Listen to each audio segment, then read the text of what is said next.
আসসালামু আমি শহীদ মাসুদ রানার ওয়াইফ জান্নাতুল ফেরদৌস শাফা। আমার হাজবেন্ড 4 আগস্ট মিরপুর 10 গোল চত্বরে পুলিশের গুলিতে নিহত হন।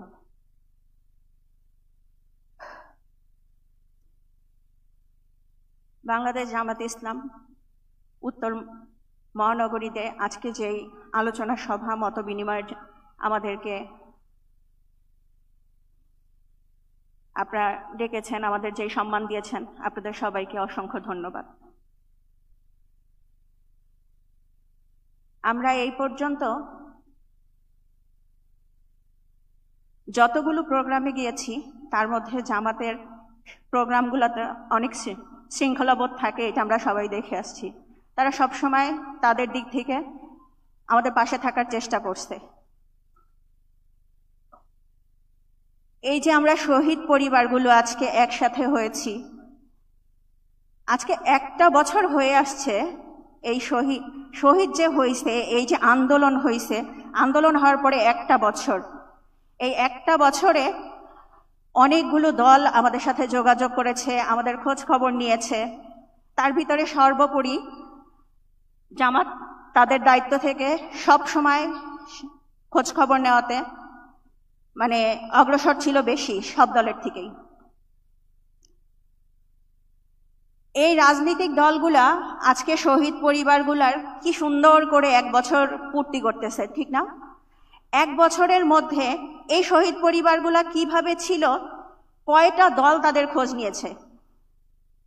সরকার আজ পর্যন্ত 1 বছর হয়ে গেছে এই শহীদ পরিবারগুলার যেই যে ন্যায্য দাবি, ন্যায্য অধিকার, ন্যায্য সম্মান কতটুকু দিতে পেরেছে? আরে শহীদ পরিবারগুলার দরকার নাই তো, শহীদের কি সম্মান দিয়েছে তারা? তাদের স্বীকৃতি কি আজ পর্যন্ত দিতে পেরেছে? আজ পর্যন্ত শহীদ তার স্বীকৃতি পায় নাই। তাহলে যারা কবরে শুয়ে আছে তাদের কতটুকু খারাপ লাগে যে কাদের জন্য, কাদের রক্তের উপরে দাঁড়িয়ে আপনারা যে এই যে আজকে সুন্দর বাংলাদেশ পেয়েছেন, আপনারা সুন্দর করে সবাই বলেন আমরা একটা স্বাধীন দেশ পেয়েছি, দ্বিতীয় মুক্তিযুদ্ধ, আমরা এই সুন্দর একটা দেশ পেয়েছি। কাদের বিনিময়ে পেয়েছেন? তাদেরকে কতটুকু সম্মান দিচ্ছেন? তাদের কবরগুলো আজ পর্যন্ত সংরক্ষণ করা হয়নি। তবে কি সবাই আজকে যে আন্দোলন নিয়ে এত কিছু হয়ে গেল, সেই আন্দোলনের পরে যাদের ডাকে সাড়া দিল শহীদরা, তারা কি সুন্দর আন্দোলনের ডাক দিয়ে তাদেরকে ডাকাইলো। এখন আন্দোলনের পরে তারা কি করতেছে? নতুন দল গঠন। এটা কোথা থেকে আসলো? এনসিপি কোথা থেকে আসলো? আচ্ছা, আন্দোলনের আগে কি তাদের চিন্তা ভাবনা ছিল হাসিনা যদি এখান থেকে চলে যায় আমি নতুন দল গঠন করব? তাহলে এই চিন্তা ভাবনা নিয়ে কি এই আন্দোলন ছিল? তাহলে কোথায় ছিল? আচ্ছা, নতুন দলই যখন গঠন করলেন, তাহলে একটা বার তো ভাবলো না তারা যে এই যে শহীদ পরিবারদের ন্যায্য দাবিগুলো, তাদের শহীদদের সম্মানটা আগে, স্বীকৃতিটা আগে দিয়ে তারপরে আমরা আমাদের দল গঠন করায় ব্যস্ত হয়ে যাই।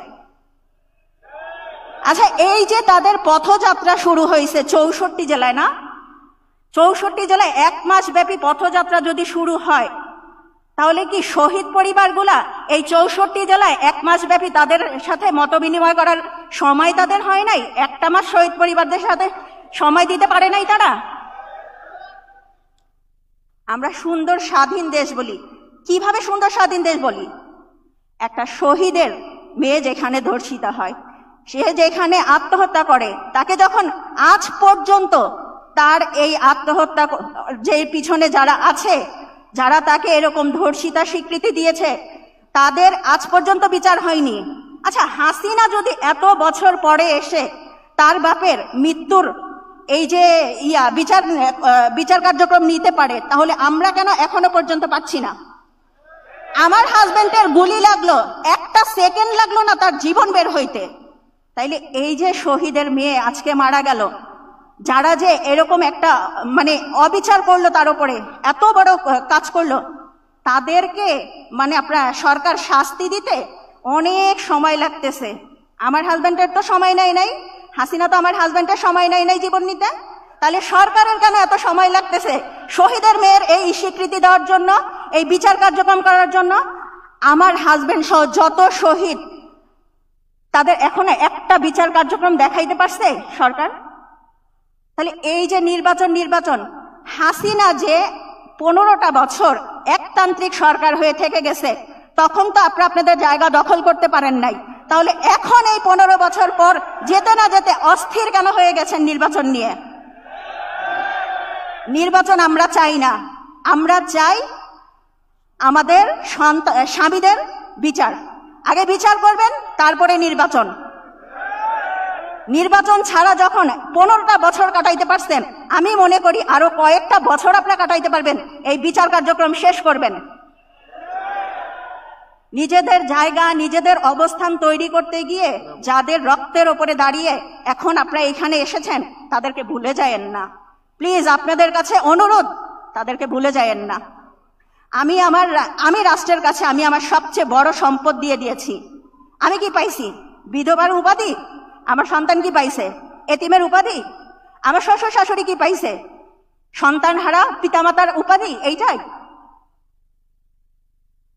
মানে এই যে আপনারাও তো একটা সময় আপনাদের গুম করছে, খুন করছে, পলাতক ছিলেন, তাহলে আজকে সুন্দর মতো চলাফেরা করতে পারতেছেন কাদের জন্য? তাদেরকে এই রাষ্ট্র, প্লিজ দয়া করে আপনারা কেউ ভুলে যায়েন না।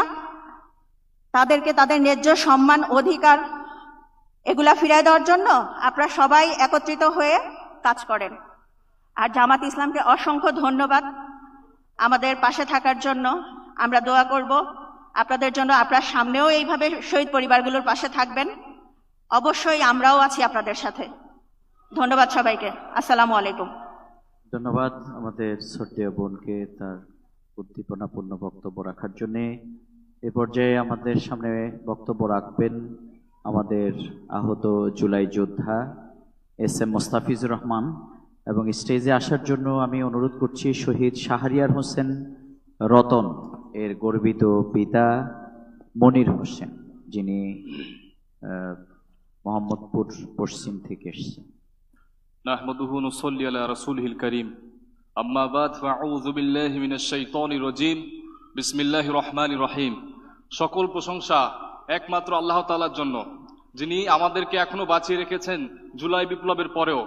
আমরা আল্লাহ তাআলার কাছে শুকরিয়া আদায় করছি যে বাকি যে জীবনটুকু তিনি দিয়েছেন এবং মোটা দাগে যে জিনিসগুলো আজও আমাদের বুকে ব্যথা হয়ে বিধে আছে, বিচার, সংস্কার এবং নির্বাচন, তা পরিপূর্ণ করার লক্ষ্যে যা কিছু করা লাগে এই জুলাই যোদ্ধারা বাস্তবায়ন করবে ইনশাআল্লাহ। আমি শেখ মুস্তাফিজ, নর্থ সাউথ ইউনিভার্সিটির গুলিবিদ্ধ আহত ছাত্র। 18 জুলাই আমরা বারবার প্রতিরোধ করেছি, আমরা বারবার সংগ্রাম করেছি।